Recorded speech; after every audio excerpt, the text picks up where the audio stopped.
Voltamos a apresentar Inclusão e Saúde.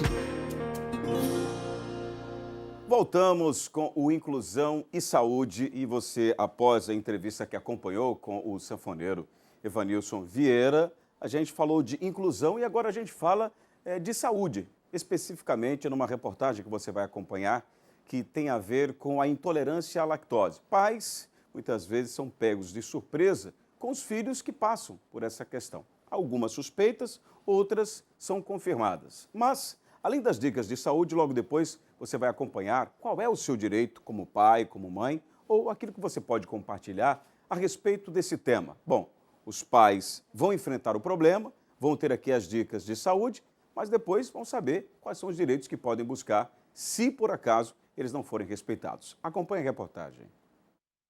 Mariana é mãe de Ananda. Ela conta que já nos primeiros dias de vida de sua filha, percebeu alguns estranhamentos devido a uma constante rotina de vômitos. Preocupada, ela procurou uma pediatra. Segundo ela, a alergia à proteína ao leite foi descoberta após uma maratona em médicos e em testes alérgicos. A Amanda nasceu e já no processo de amamentação era muito difícil, ela nunca queria ficar amamentando.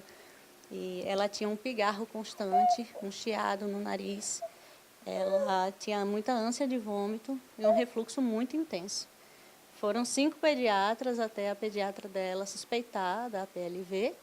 Ela também tinha muitas manchas vermelhas no corpo, só que muita gente dizia que era calor, né? Mas ela era extremamente incomodada, como se aquilo coçasse, né? Aí a pediatra dela que suspeitou. A gente trocou vários tipos de leite, leite para refluxo, marcas de leite diferentes, até que a gente chegou no leite de aminoácido, que é o que ela toma hoje, e ela ficou bem.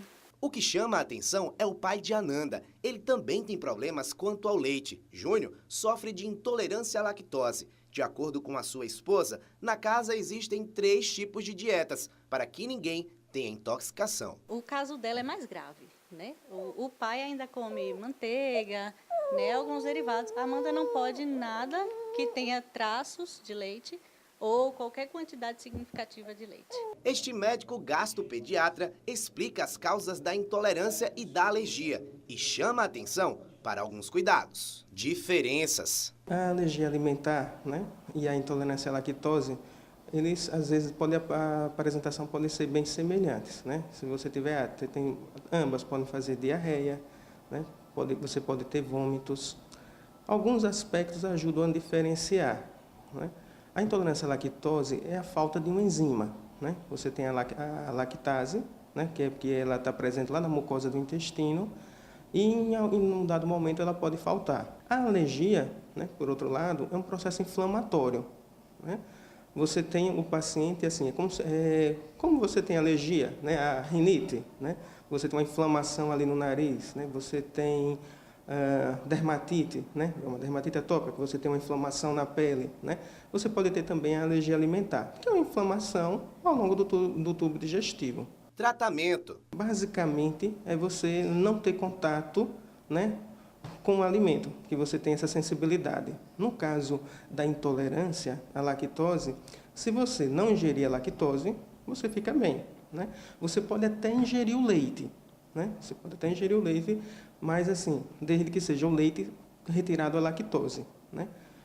Já a alergia alimentar, não. Né? Você tem que tirar o leite por completo, porque, na verdade, o que vai provocar a alergia é a proteína do leite. Diagnóstico. Não existe, assim, um exame, né, que mostre a alergia mesmo, né?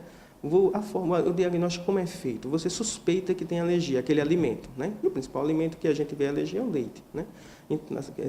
E aí você retira aquele alimento da dieta e aí você viu que o paciente melhorou. Mas ainda, o paciente melhorou, mas ainda você não pode afirmar que é alergia, né? O que vai dizer mesmo que é alergia é depois, quando o paciente está bem, em torno de 2 meses após, aí você faz um teste de provocação. Como é isso? Isso é feito em ambiente hospitalar, né? E aí você vai e oferece o leite ao paciente de novo, né? E você vai ver se o paciente apresenta piora. A piora pode ser ali, na hora que você está fazendo o teste, nas primeiras horas, ou essa piora pode se dar alguns dias depois, até uns 3, 4 dias depois pode aparecer né, esse quadro. Então, se esse teste mostrar realmente que o paciente piorou, isso é que vai confirmar a alergia alimentar. Cuidados. Tem que ter muito cuidado com isso, né? O leite e os derivados. Chega muito paciente, não dá o leite, mas não entende que o queijo, um bolo que foi feito com leite, né? Qualquer coisa, um biscoito, uma massa que foi preparada com leite, também ele não pode ingerir. E um cuidado importante é que a gente tem que olhar os produtos industrializados, né? Você sempre tem que olhar os ingredientes. E aí você vai olhar, se tem leite, tudo bem, né? O paciente já sabe, mas tem algumas nomenclaturas lá que são leite, né? Por exemplo, às vezes nos ingredientes tem caseína, caseinato, né? Lactoalbumina, soro, né? Isso tudo é leite. Pois é, deu para acompanhar de perto todas as dicas, o exemplo da Mariana e do Júnior Guedes, né, os pais aí da pequena Amanda. Mas e agora, do ponto de vista do direito, o que pode acontecer com esses pais se eles não tiveram o direito respeitado? O leite apropriado ou outras situações semelhantes em relação à busca pelo seu direito? A partir de agora.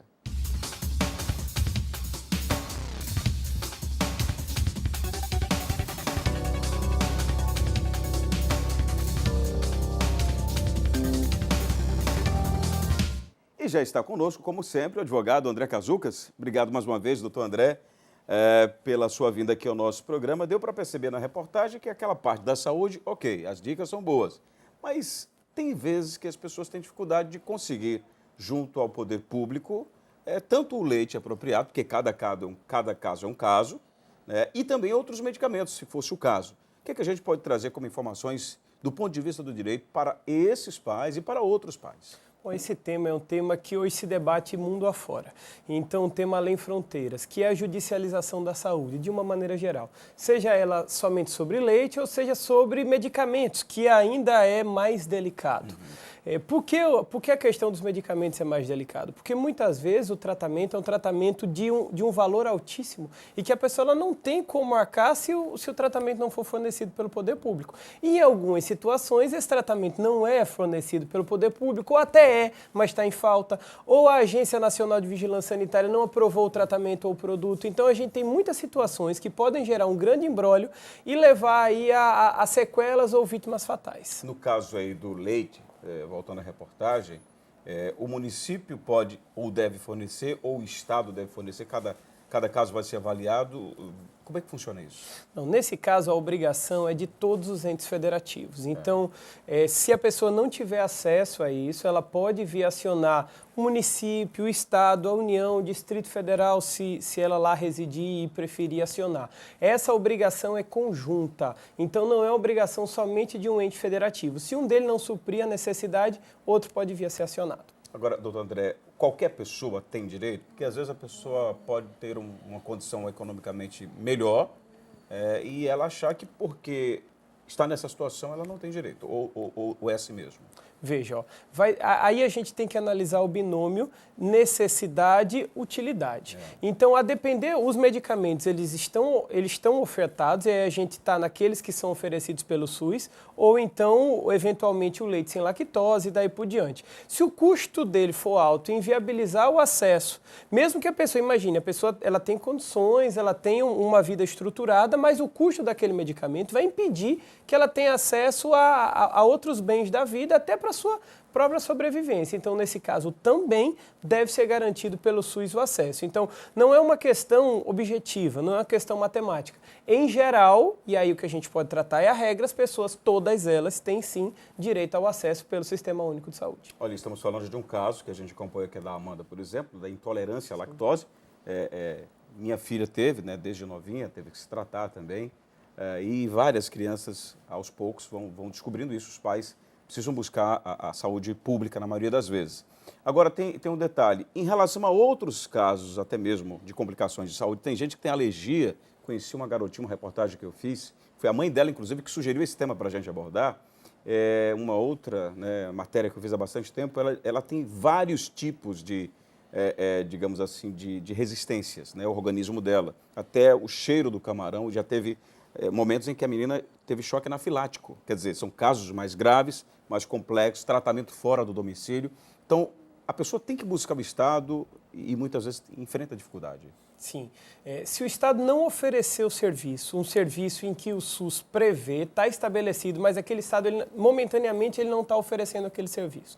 A pessoa pode vir, sim, a judicializar essa questão e o Estado ele deve cobrir tanto o tratamento em outro domicílio, quanto os custos decorrentes desse tratamento. Então, a hospedagem daquela pessoa que precisa ficar para cuidar, para tomar conta, se for menor de idade especialmente, todos esses custos devem ser cobertos por aquele ente federativo que, no caso, falhou na prestação do serviço público. Doutor André Cazucas, obrigado de novo pela sua vinda ao nosso programa. Até a próxima. Eu que agradeço. Esse tema é um tema tão caro, um tema tão interessante. Nós estamos sempre aqui para solucionar o que a gente puder. Um abraço a todos e fiquem com Deus. Obrigado, André Cazucas. E assim a gente encerra o Inclusão em Saúde de hoje, agradecendo muito pela sua interação ao longo da semana, pelas redes sociais. Procura lá se você quiser sugerir, se quiser questionar sobre algo, vai lá na nossa fanpage, facebook.com/apaiaracaju, pelo Instagram, @apaiaracaju. E se quiser saber, conhecer mais de perto a APAI, conhecer as mídias que são divulgadas, as reportagens,